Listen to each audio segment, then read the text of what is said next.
them, particularly those in the four states of Anambra, Bayelsa, Enugu, and Rivers, expressed dissatisfaction with the scheme. Meanwhile, the Central Bank of Nigeria has reported a 63.7% increase in the international monetary transfer operator inflows during the first 9 months of 2024. Now, according to the latest quarterly statistical bulletin released by the Apex Banks, inflows rose from $2.33 billion recorded during the same period in 2023 to over $3.82 billion in 2024. Now, the significant growth has been attributed to a series of reforms introduced under the leadership of Governor Cardoso, who assumed office in September 2023. A year-on-year analysis of the data revealed consistent increases in monthly remittance inflows throughout the year.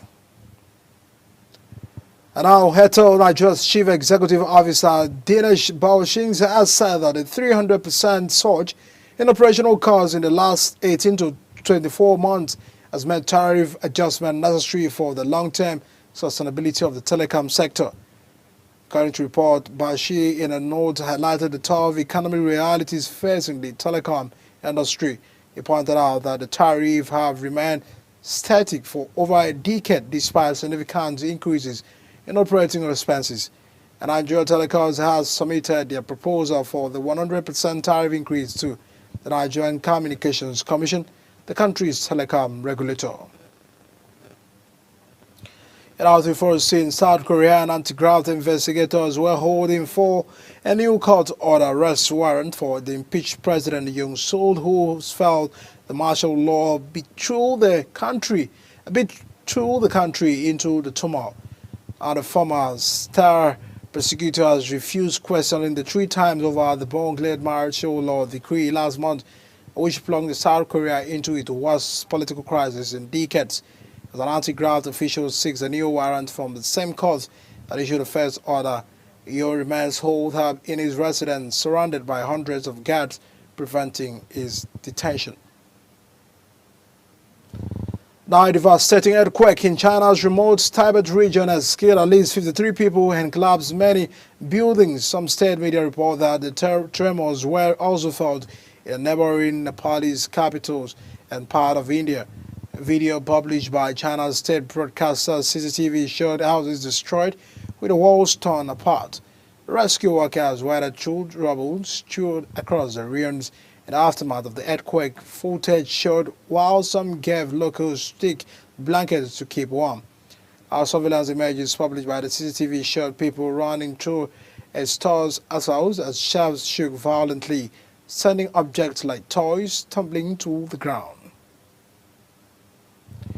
And on the foreign scene, the United States Congress has officially certified Donald Trump's victory in the 2024 presidential election, clearing the way for his return to the White House on January 20, 2025. The certification, which took place during the joint session of Congress on Monday, marked the final step in validating the Electoral College result from November's election. According to Al Jazeera Vice President Kamala Harris, Trump's Democratic rival in the race oversaw the proceedings. The ceremony was brief and without incident, a stark contrast to the event of January 6, 2021, when a violent attack on the Capitol disrupted the certification of Trump's defeat in the 2020 election. Now, Canada's Prime Minister Justin Trudeau says he will resign. He said this at a news conference with a senior government source, saying that the Embattled Premier had decided to leave office. Party leader as Prime Minister. Political fortunes plunges to the new debt following the surprise resignation in December of his former Finance Minister and Deputy Prime Minister Chrystia Freeland. And out of sports, former President of the Nigeria Football Federation, NFF and FIFA Council member Amaju Pinnick has said the Super Eagles will get a substantive head coach any moment from now. Speaking on the program, he said any moment from now he is sure that they will be announcing coach, an enterprising coach at that. The Super Eagles have been without the coach since the departure of George Finidi in June 2024 after Jose Peseiro left the coach following the 3 times African champions' second place finish at Africa Cup of Nations AFCON in Cote d'Ivoire. Augustine Equeven has since then served in an interim capacity as the Super Eagles gather leading Nigeria to a place in the 2025 Africa Cup of Nations. And now, despite his feat, the NFF is poised to hire a new coach for Nigeria ahead of the 2026 World Cup qualifiers, which resume later in the year. And now in the world of tennis, Novak has said that he still experiences trauma when he visits the Melbourne 3 years after he was deported because of the Australia's COVID-19 regulations.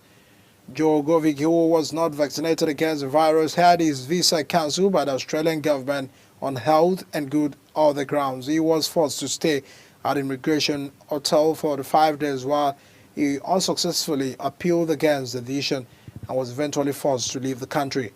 And our meeting in missed the 2022 Australian Open and returned to the Melbourne the following year with COVID restriction eased and went on to win the Grand Slam for a record third time. Now the Sep 37 is back in Australia preparing for the 2025 tournament, which begins on Sunday. And as a wrap here on Meet the News, coming to you live from the nation's capital, a quick reminder that Global TV is on DSTV channel 365, Star Times channel 276, are free to add Nakam side. Kindly follow us on all streaming platform at Global TV NG. On behalf of the entire production team, we say thank you for joining us on Meet the News. I am Edikan Michael. See you again.